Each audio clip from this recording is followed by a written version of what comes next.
Olá, amigos do Liceu ACE, como é que vamos? Hoje nós vamos começar a falar sobre a Política Nacional do Meio Ambiente, a Lei 6938/81.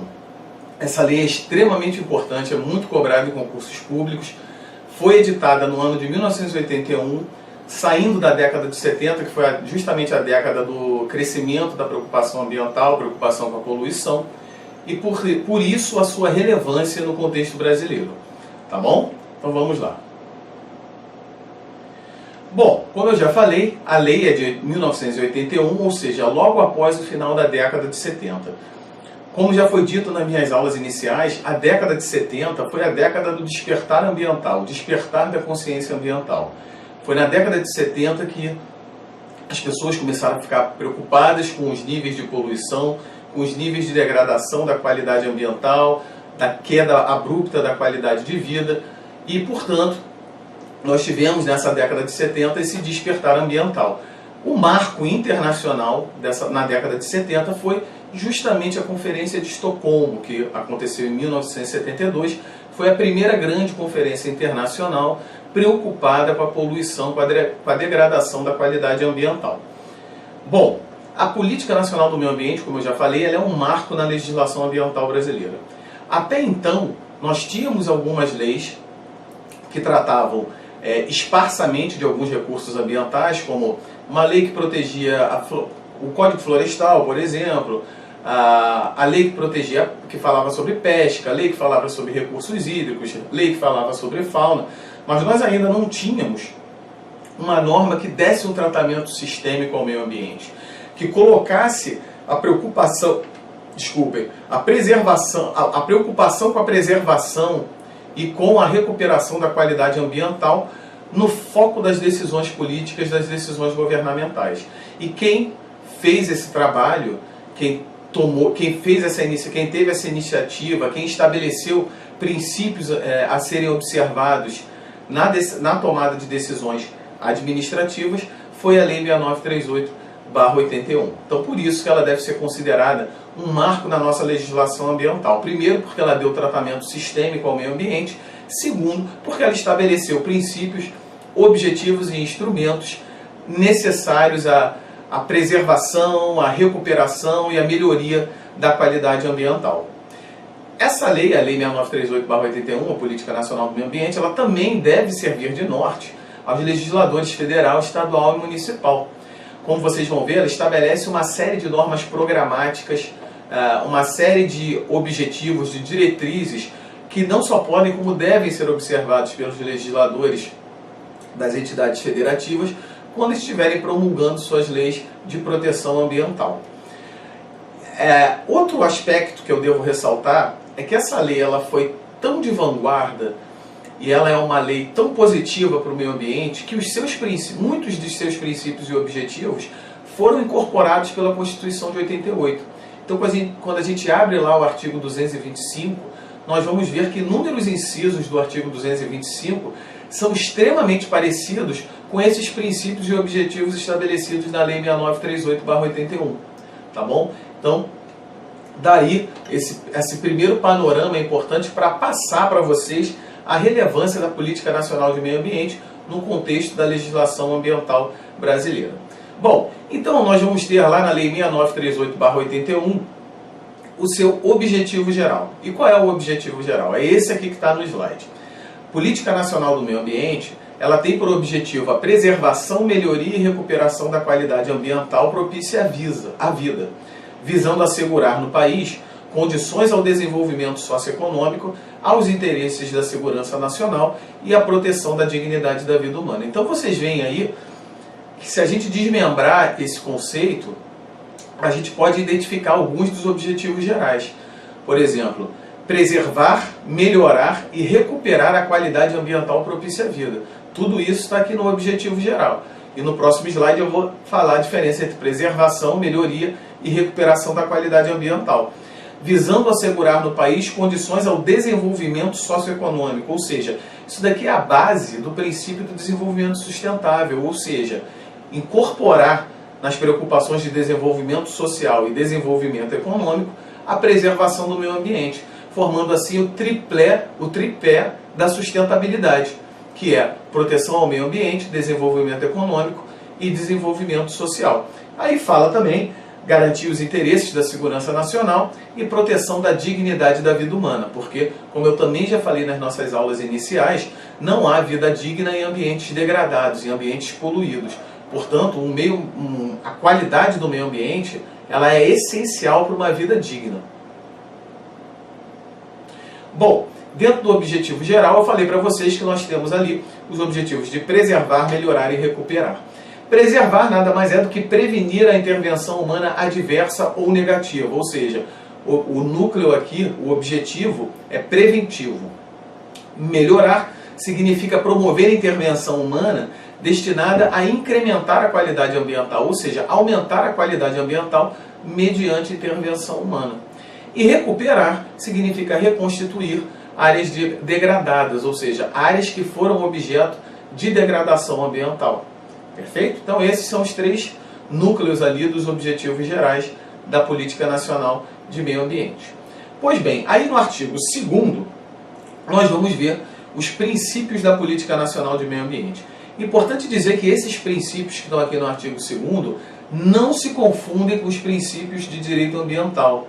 Tá? Aqueles princípios que nós já falamos, nós já tivemos uma aula sobre princípios de direito ambiental, e aí nós temos o princípio da prevenção, o princípio da precaução, o princípio do usuário pagador, do poluidor pagador, do protetor recebedor, desenvolvimento sustentável, capacidade de suporte, enfim. Todos esses são os princípios de direito ambiental. Aqui no artigo 2º nós temos os princípios da Política Nacional do Meio Ambiente, tá bom? Que não vão se confundir com esses princípios de direito ambiental. Em suma, o artigo 2º, ele enumera uma série de orientações de ação governamental, uma série de diretrizes e que, em sua maioria, são normas programáticas. São comandos voltados para o legislador que, eventualmente, vão depender da interposição legislativa, da elaboração de leis, para que esses conteúdos se concretizem na nossa vida. Agora, nada impede que esses princípios também sejam utilizados como norteadores dos julgadores quando vou decidir nos casos de vácuo legislativo. Então, eles podem sim ser utilizados, tá bom? Vamos lá então falar sobre esses princípios. Então, o princípio número 1 da Política Nacional de Meio Ambiente está no inciso 1. Fala o seguinte: ação governamental na manutenção do equilíbrio ecológico, considerando o meio ambiente como um patrimônio público a ser necessariamente assegurado e protegido, tendo em vista o uso coletivo. Ou seja, aqui esse inciso determina que os poderes públicos eles devem agir objetivando o equilíbrio ecológico. O poder público não pode permanecer omisso em face de degradações ambientais, em face do uso predatório dos recursos ambientais. Então, o poder público ele tem um dever de promover a defesa do meio ambiente. Essa determinação aos governos de protegerem, de preservarem o meio ambiente, de impedirem atos de degradação não tolerados pela lei, ele é largamente reproduzido pelo artigo 225 da Constituição. Tá bom? Importante que ao estarem assistindo essa aula, tenham aí aberto, providenciem tanto a Lei 6938 quanto a Constituição. Estejam com os dois abertos, tá? Para irem olhando a 6938 e o artigo 225 da Constituição. Tá bom? Esse inciso 1, como a própria Constituição também faz, eles dão um papel de destaque do poder público na preservação do meio ambiente. Obviamente que as pessoas físicas e as pessoas jurídicas de direito privado também têm o dever de observar as leis de proteção ambiental, mas o papel de destaque, de fato, é do poder público, esse dever de combater os atos de degradação ambiental. Bom, inciso 2º, racionalização do uso do solo, do subsolo, da água e do ar. Tá? Primeiro, então, vocês estão vendo que esse princípio 2º impõe a racionalização, ou seja, uso racional, uso planejado, uso programado, para que não se esgotem. É o uso programado do solo, do subsolo, da água e do ar. Pois bem, todos esses elementos, o solo, a água e o ar, eles são tratados em legislação esparsa. Então nós vamos ter a Política Nacional de Recursos Hídricos, nós vamos ter a Resolução CONAMA 420 de 2009, que fala sobre a qualidade do solo. Temos resoluções CONAMA que tratam dos padrões de qualidade do ar, portanto, esses elementos aqui que devem ter o uso racional, eles são tratados em legislação esparsa. E a própria edição dessa legislação já cumpre o comando do inciso 2º, que determina que esses recursos naturais devem ser utilizados de forma programada, de forma planejada, tá bom? Inciso 3º. Impõe ao poder público o planejamento e fiscalização do uso dos recursos ambientais. É uma norma até mais genérica que o inciso anterior, lembrando, o inciso anterior fala da racionalização do uso do solo, subsolo, água e o ar, e esse inciso 3º fala de planejamento e fiscalização do uso dos recursos ambientais. Esse inciso 3º é praticamente uma norma mais genérica que até nós poderíamos utilizar simplesmente o inciso 3º como fundamento para a racionalização do solo, do subsolo, da água e do ar. Mas, enfim, é uma norma mais genérica e vai além do inciso 2º, determinando o planejamento e fiscalização do uso dos recursos ambientais. Tá bom? Aqui a gente vai tratar, então isso impõe, por exemplo, o dever de promover a gestão ambiental dos recursos naturais, impõe a necessidade de utilização racional, ou seja, utilização baseada na razão, baseada na programação, baseada num planejamento, tá? E esse o uso é racional justamente porque ele não compromete o equilíbrio ecológico, tá? O uso racional é aquele que não compromete o equilíbrio ecológico e que não compromete o próprio recurso ambiental. Ele utiliza o recurso ambiental de forma a satisfazer as necessidades das gerações presentes, porém preservando esses recursos para as gerações futuras. É basicamente aqui a aplicação do princípio da solidariedade intergeracional, tá bom? Inciso 4º. Proteção dos ecossistemas com a preservação de áreas representativas. Ou seja, é estabelecimento de áreas que devem ser protegidas por conta dos seus atributos ecológicos. Por exemplo, o estabelecimento de unidades de conservação, parque estadual, floresta nacional, área de proteção ambiental, reserva extrativista, monumentos naturais, enfim, são unidades de conservação, são áreas representativas que devem ser protegidas pelo poder público. O artigo 225 reproduz também a necessidade de preservação de áreas representativas e, com base nesse inciso, a gente pode sustentar não só a criação de unidades de conservação, como também criação de outros espaços que devem ser preservados, como, por exemplo, a área de preservação permanente, reserva legal, proteção de biomas e outros ecossistemas menores, lembrando, por exemplo, que a Constituição também estabelece como patrimônio nacional a Amazônia, o Pantanal, né? E também se justifica a proteção de outros ecossistemas menores, como, por exemplo, os manguezais, as restingas, as dunas. Vocês vão ver que, por exemplo, vegetação de restinga fixadora de duna é uma área de preservação permanente. Portanto, esse inciso 4º, ele determina a proteção dessas áreas representativas, desses ecossistemas, áreas ricas com imensos atributos ecológicos que por si só merecem a proteção. Perfeito? O inciso 5º vai falar sobre licenciamento e zoneamento. Olha o que fala o inciso 5º. Fala sobre a necessidade de controle e zoneamento das atividades potencial ou efetivamente poluidoras. Tá bom?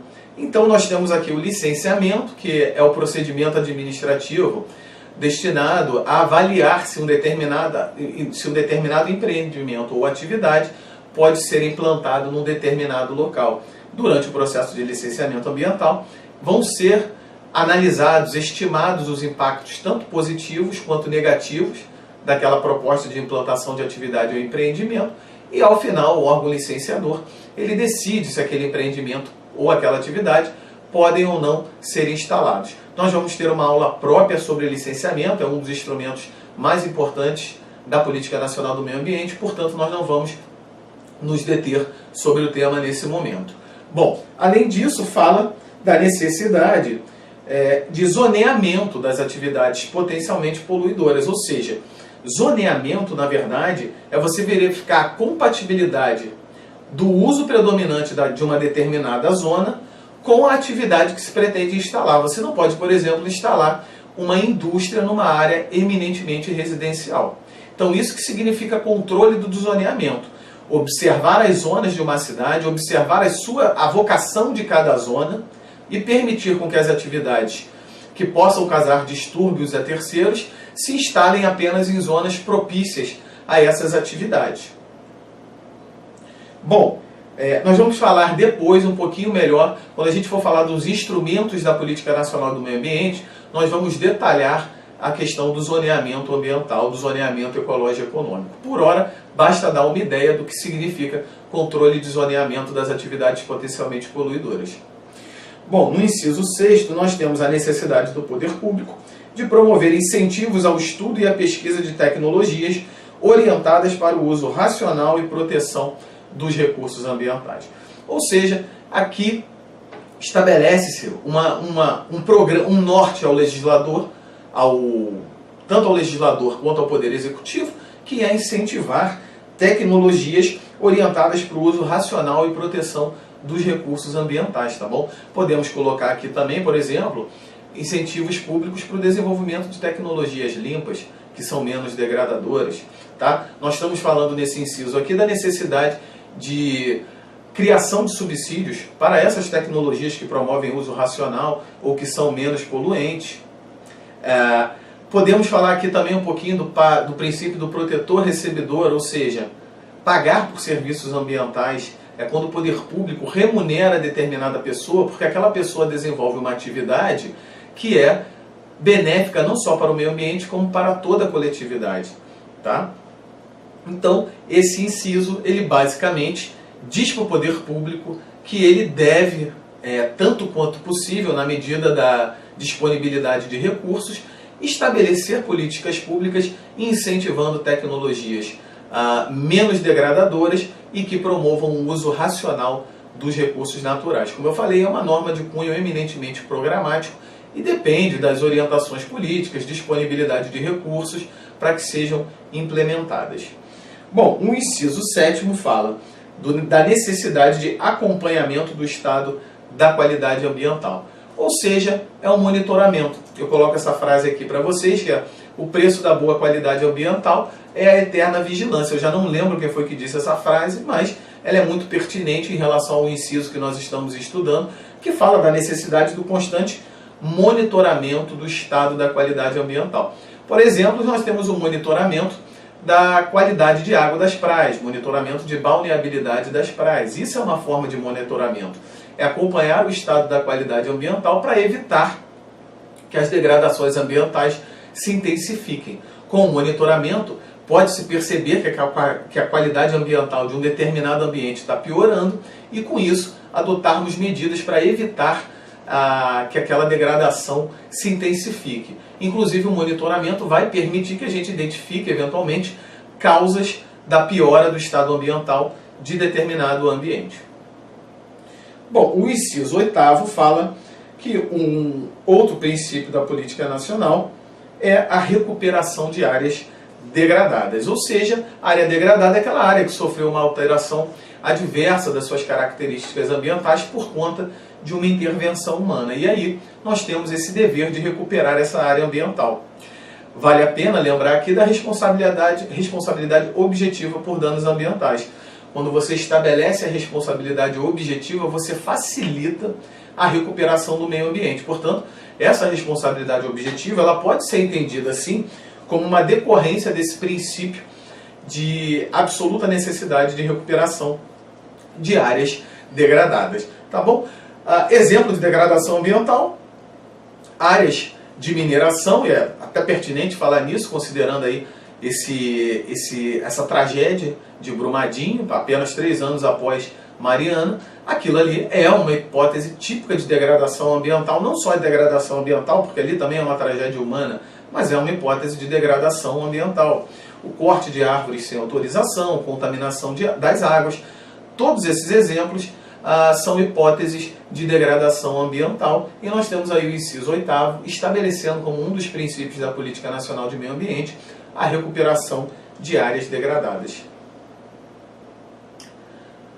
O inciso 9º nós temos aqui que impõe o dever de proteção de áreas ameaçadas de degradação. Ou seja, aqui é uma norma tipicamente preventiva, porque ela fala de proteção de áreas ameaçadas de degradação. Ou seja, concretizando aqui, densificando o princípio da prevenção, no sentido de que, em direito ambiental, é sempre oportuno e mais benéfico agir preventivamente, ou seja, antes da ocorrência da degradação ambiental. Tá? Então isso é dessa necessidade que surge o princípio da prevenção e precaução, até porque em inúmeros casos há uma impossibilidade de recuperação da degradação do dano ambiental que foi verificado. Portanto, a atuação preventiva ela deve ser o norte do poder público. E aí depois nós vamos para o inciso 10º, que diz: educação ambiental a todos os níveis do ensino, inclusive a educação da comunidade, objetivando capacitá-la para a participação ativa na defesa do meio ambiente. Vou ler novamente. Educação ambiental a todos os níveis de ensino, inclusive a educação da comunidade, objetivando capacitá-la para a participação ativa na defesa do meio ambiente. Ou seja, a educação ambiental é um dos princípios da Política Nacional do Meio Ambiente, que determina a conscientização pública sobre a necessidade de preservação do meio ambiente. Tá? Por isso, esse princípio da educação ambiental, na verdade, ele preconiza uma conscientização pública, não só em ambientes formais, como na comunidade. Tá bom? O artigo 225 da Constituição, ele consagrou esse princípio da necessidade de educação ambiental e fala lá sobre a necessidade de se promover a educação ambiental. Importante falar que com educação ambiental se aplica tanto à educação formal quanto da comunidade. Recentemente eu vi uma questão de concurso público em que perguntava se o município podia implantar uma política pública de educação ambiental para as comunidades, fora do ambiente escolar. Uma política pública de conscientização ambiental sobre coleta de lixo. Sim, o poder público pode fazer, porque a educação ambiental ela é voltada tanto para a educação formal quanto para a comunidade. Tá? Quando eu digo educação formal, nas escolas do ensino médio, superior. Tá bom? E, no mais, eu remeto os meus colegas aí que estão assistindo essa aula, a minha aula sobre o princípio da informação e educação ambiental. Lá nas primeiras aulas, que já estão no site do Liceu Arce sobre princípios de direito ambiental, eu falo sobre educação ambiental. Tá? Detalho a questão da educação ambiental, da Política Nacional de Educação Ambiental, a questão da desnecessidade, na verdade, da imposição de que a educação ambiental não seja inserida na grade curricular. Tudo isso eu falo na aula lá de educação ambiental, de princípio da informação e educação ambiental. Bom, aí nós passamos para o artigo 4º, que trata dos objetivos específicos, ou seja, são objetivos necessários à integralização do objetivo geral a ser alcançado, que foi aquele primeiro objetivo que a gente leu lá no início, o primeiro slide, que fala sobre a preservação, melhoria e recuperação da qualidade ambiental, visando o desenvolvimento socioeconômico e segurança nacional e dignidade da vida humana. Portanto, esses são os objetivos específicos, tá bom? Bom, objetivo específico número 1. A Política Nacional do Meio Ambiente visará compatibilizar o desenvolvimento econômico e social com a preservação da qualidade do meio ambiente e do equilíbrio ecológico, tá? Ou seja, isso nada mais é do que a densificação do princípio do desenvolvimento sustentável, ou seja, você tem que compatibilizar o desenvolvimento econômico e social com a proteção do meio ambiente.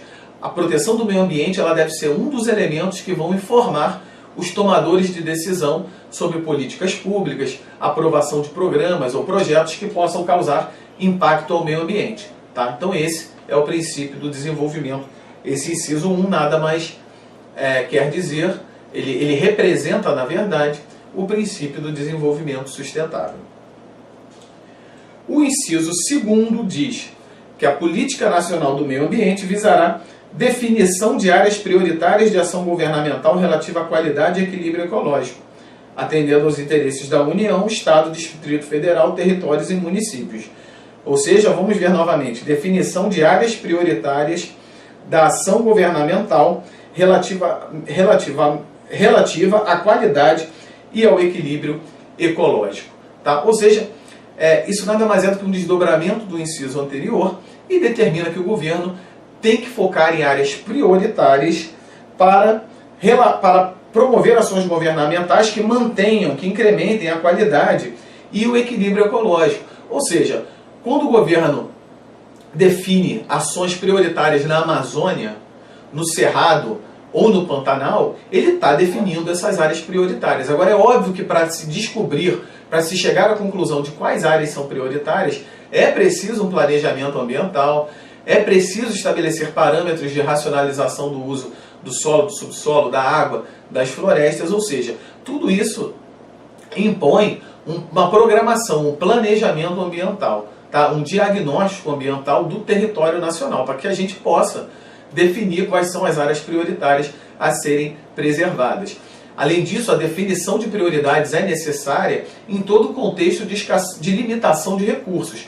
Como não se pode dar a mesma atenção a todas as áreas, é necessário que a gente estabeleça prioridades para as ações governamentais. Então, é isso que esse inciso determina, que o poder público defina as áreas prioritárias e promova ações que preservem, que melhorem ou que recuperem a qualidade ambiental dessas áreas prioritárias que merecem a atenção do poder público. Aí eu coloquei alguns exemplos aqui, por exemplo, a Amazônia, a Mata Atlântica, são áreas que merecem, de fato, a atuação prioritária do governo. Isso é o que diz o inciso segundo aí, dos objetivos específicos da Política Nacional de Meio Ambiente.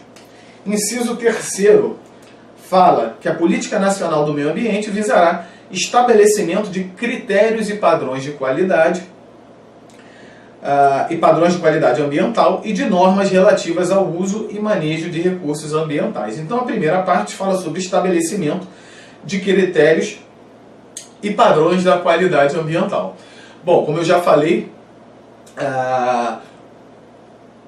estabelecimento de padrões de qualidade ambiental é um dos instrumentos da Política Nacional do Meio Ambiente. Então, por isso, nós vamos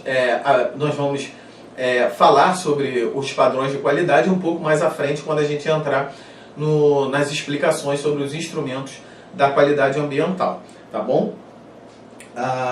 Inciso 4º, tá bom? Só para ficar claro, inciso 3º, vou falar daqui a pouco, porque vai tratar sobre os padrões de qualidade ambiental, e os padrões de qualidade ambiental também são instrumentos da Política Nacional, um dos instrumentos da Política Nacional de Meio Ambiente.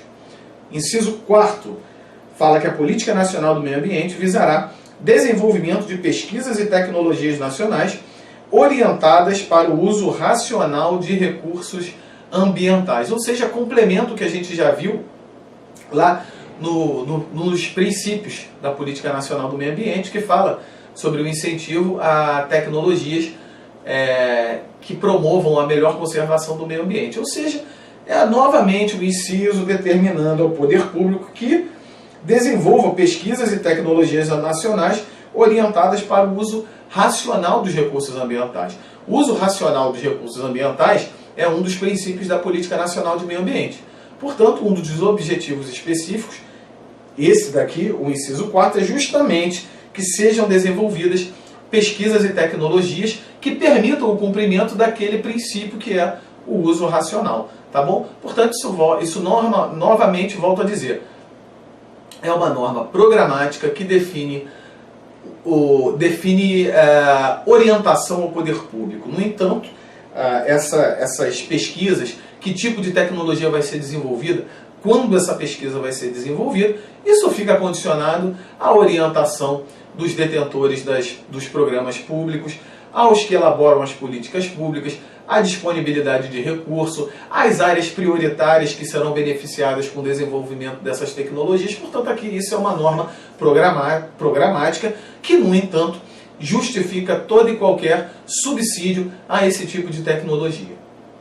Bom, o inciso 5º fala que a Política Nacional do Meio Ambiente visará a difusão de tecnologias de manejo do meio ambiente, divulgação de dados e informações ambientais e formação de uma consciência pública sobre a necessidade de preservação da qualidade ambiental e do equilíbrio ecológico. Ou seja, a Política Nacional do Meio Ambiente, esse inciso 5º, ele pode ser desdobrado. Então vocês veem, primeiramente, ele fala sobre difusão de tecnologias de manejo do meio ambiente, ou seja, nada mais é do que um desdobramento do inciso anterior, que fala do desenvolvimento de pesquisas e tecnologias nacionais orientadas para o uso racional dos recursos ambientais, que por sua vez se relacionam com aquele objetivo, com aquele princípio da Política Nacional do Meio Ambiente, que é o uso racional dos recursos ambientais.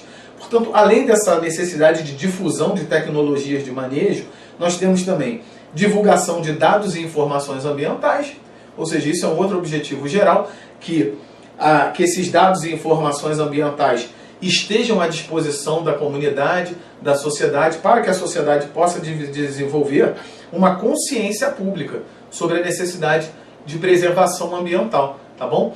Essa necessidade de desenvolvimento de dados nada mais é do que o princípio do acesso à informação, ou seja, para que a comunidade possa ter uma consciência ambiental, para que a comunidade possa participar ativamente das decisões sobre a gestão de recursos ambientais, ela tem que estar informada, ela tem que dispor de dados, ela tem que dispor de educação ambiental. Daí a relevância desse acesso à informação, porque não tem como você participar ativamente de decisões relacionadas ao uso dos recursos ambientais quando você não tem acesso a dados essenciais, acesso a informações, acesso aos possíveis impactos de uma determinada atividade que se pretende implantar ali no entorno de onde você habita.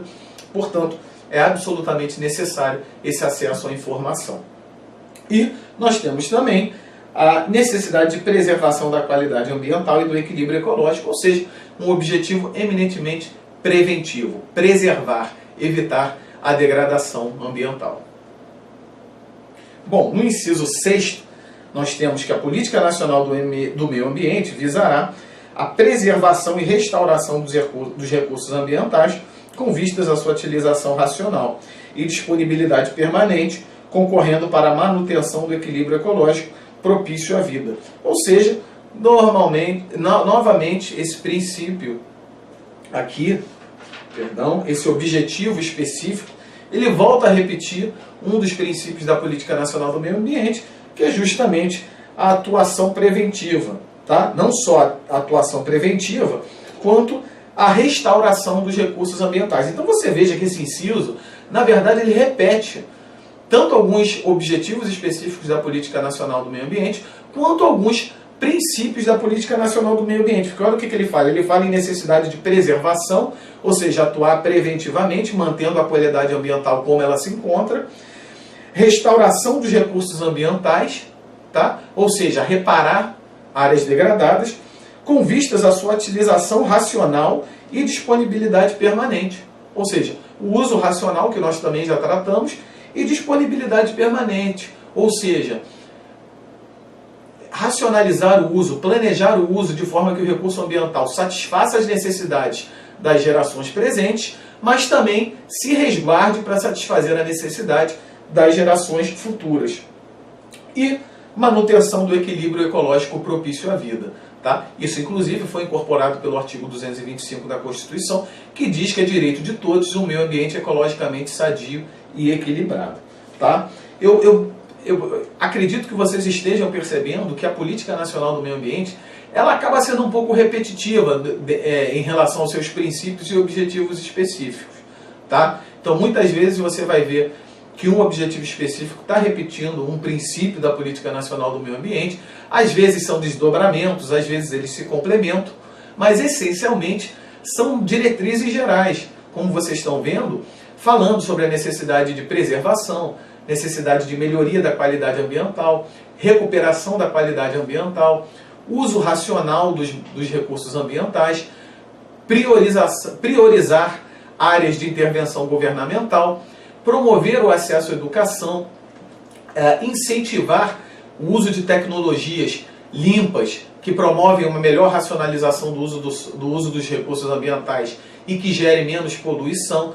Todos esses grandes princípios, essas grandes orientações ao poder público, né, elas estão aqui, tanto dentro dos princípios quanto dentro dos objetivos, tá bom? Apenas uma dica de concurso: muitas vezes as questões de prova, elas simplesmente transcrevem esses princípios e objetivos e pedem para você dizer se está certo ou errado. Então é importante ler a Lei 6938/81, ler os princípios e ler os objetivos específicos. Mas não acabamos os objetivos específicos não. Vamos seguindo aqui. Nós estamos agora no inciso 7º. E o inciso 7º diz o seguinte: a Política Nacional do Meio Ambiente visará a imposição ao poluidor e ao predador da obrigação de recuperar ou indenizar os danos causados e ao usuário da contribuição pela utilização de recursos ambientais com fins econômicos. Ou seja, nós temos dois princípios aqui no inciso 7º. Princípio do poluidor pagador e o princípio do usuário pagador. Poluidor pagador é a primeira parte, quando diz que a política de meio ambiente vai visar a imposição ao poluidor e ao predador da obrigação de recuperar ou indenizar os danos causados. Princípio do poluidor pagador. E também, essa Política Nacional do Meio Ambiente vai impor ao usuário do recurso ambiental a contribuição pela utilização desses recursos com fins econômicos. É o princípio do usuário pagador. Se você usa um recurso ambiental, você tem que pagar até para que o valor econômico seja expresso e contenha o uso irracional e desmedido dos recursos ambientais. Por exemplo, a tarifa de água é um exemplo de concretização do princípio do usuário pagador. Bom, então aqui a gente acabou, falamos sobre os princípios e objetivos específicos, e aí, volto a dizer, como vocês perceberam, tanto os princípios quanto os objetivos são, em sua maioria, normas programáticas, tá bom? Elas orientam e incentivam planos, programas, projetos, políticas públicas na defesa do meio ambiente, na manutenção do equilíbrio ecológico, inserem o componente ambiental no centro das preocupações governamentais, tá? Tanto em termos de ações preventivas quanto ações corretivas, monitoramento, incentivo de tecnologias voltadas para a preservação, melhoria e recuperação da qualidade ambiental. Então esse é o panorama inicial da Política Nacional de Meio Ambiente. É o estabelecimento dessas normas programáticas. E é justamente pela característica programática dessas normas que, em muito, elas foram repetidas, reproduzidas no artigo 225 da Constituição e parágrafos e incisos do artigo 225. Bom, artigo 3º. O artigo 3º da Política Nacional do Meio Ambiente, ele é muito importante porque ele estabelece conceitos, né? Isso é importante. A legislação ambiental, ela trata de inúmeros conceitos de disciplinas extrajurídicas, conceitos de biologia, da engenharia, da geologia. Então é normal que na legislação ambiental, nos seus primeiros artigos, venham alguns conceitos para orientar o aplicador da lei. E a Política Nacional de Meio Ambiente não é diferente. E, portanto, no seu artigo 3º, ela estabelece alguns conceitos muito importantes que eu já falei nas minhas aulas iniciais e, portanto, eu não vou detalhá-los agora. Mas, por exemplo, o artigo 3º traz o conceito de meio ambiente, degradação da qualidade ambiental, conceito de poluição, conceito de poluidor, tanto poluidor direto quanto indireto, conceito de recursos ambientais, tá? Além da Política Nacional de Meio Ambiente, outras leis também estabelecem seus próprios conceitos. Por exemplo, o Sistema Nacional de Unidade de Conservação, a Lei 9985 de 2000, ela também traz nos seus artigos iniciais alguns conceitos que são úteis ao operador do direito. Bom, então, meus amigos, já deu o tempo aqui. Nós vamos encerrar essa primeira aula da Política Nacional do Meio Ambiente e na segunda aula nós vamos tratar dos instrumentos da Política Nacional do Meio Ambiente. Tá ok? Muito obrigado, até a próxima aula.